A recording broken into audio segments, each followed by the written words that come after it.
All right, folks, coming up in the next segment, by the way, we'll be joined by David Horowitz. But right now, the Malzberg panel rejoins us.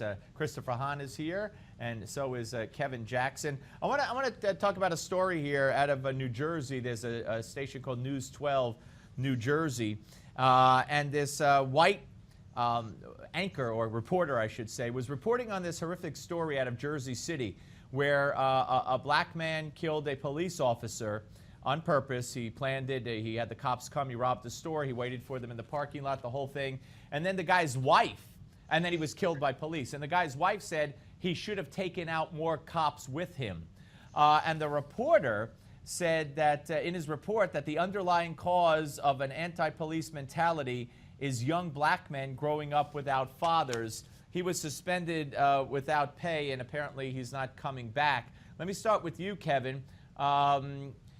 Should he be punished for interjecting that? Well, I think the news has become not the news anymore, Steve, to be honest with you. So he gave an opinion piece, which I think a lot of people would disagree with. The issue is, though, I don't even think it's that he gave an opinion. I think that it's just that they didn't like his opinion because they got a lot of negative feedback, believe it or not, from the black community who condone the shooting of this cop and the shooting of other cops. And so from my perspective, no, nothing should have happened to him. It's what people do every day now in the news, it seems. But for the record, he's exactly right. The liberal community has destroyed the black family, and the black casualty are the kids. What about it, Christopher? Well, look, reporters aren't supposed to give opinions, and when they give opinions, their management are probably going to say, "Hey, your job is to report, not to give your opinion." And I think we need more of that in reporting these days. More facts, less opinion. Leave the opinion to guys like me.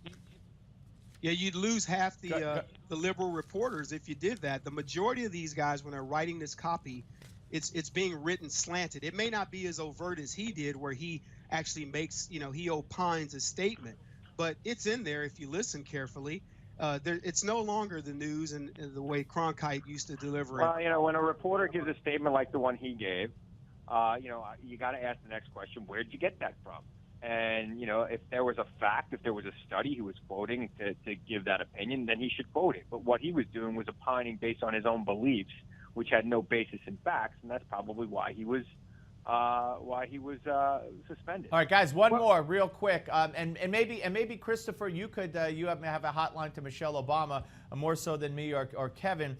You got to tell her that this year 2,053 people have been killed by Boko Haram, because she seems to think, and it's been presented to the American people by her, that Boko Haram is all about keeping girls from getting educated. She might be shocked to learn that over 2,000 people have been killed by Boko Haram this year. Just because she was trying to get the girls released who were taken by Boko Haram and opining on that doesn't mean that she doesn't understand that they're a violent terrorist organization. Believe me, she understands. You think so, Kevin?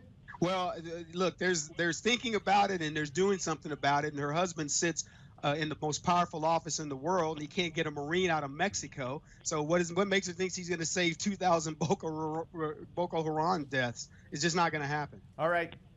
Guys, I appreciate it. Christopher Hahn and Kevin Jackson, thank you for joining me once again on the panel. Appreciate it. We'll have you back very, very soon.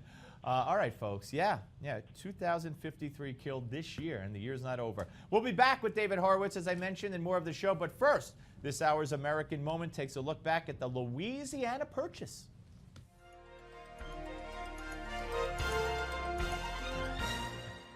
Thomas Jefferson is credited with doubling the nation's size through the Louisiana Purchase. But it was events far beyond his control that made that purchase possible. After becoming president in 1801, Jefferson recognized the Mississippi River had become a major trade route bordering the eastern boundaries of the United States. But he also recognized its vulnerability, since the city that controlled the mouth of the Mississippi, New Orleans, was owned by the French. America's overtures to purchase the city of New Orleans were repeatedly rejected by the French until 1803, when the French Navy suffered a major defeat off the coast of what is now Haiti. Napoleon found himself needing money to rebuild his navy. Consequently, when in that same year, Secretary of State James Monroe again traveled to Paris with an offer to purchase New Orleans. He was pleasantly surprised to learn Napoleon was willing to sell not only New Orleans, but all of France's territories in the New World.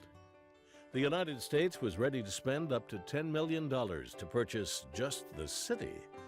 So when Napoleon offered to sell all of their land holdings for a total of $15 million, the future president accepted.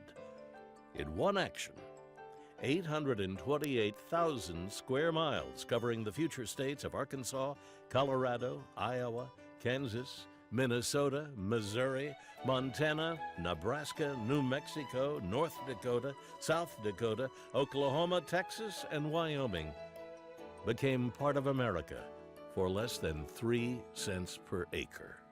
For Newsmax TV, I'm Bill Curtis, and this is an American Moment.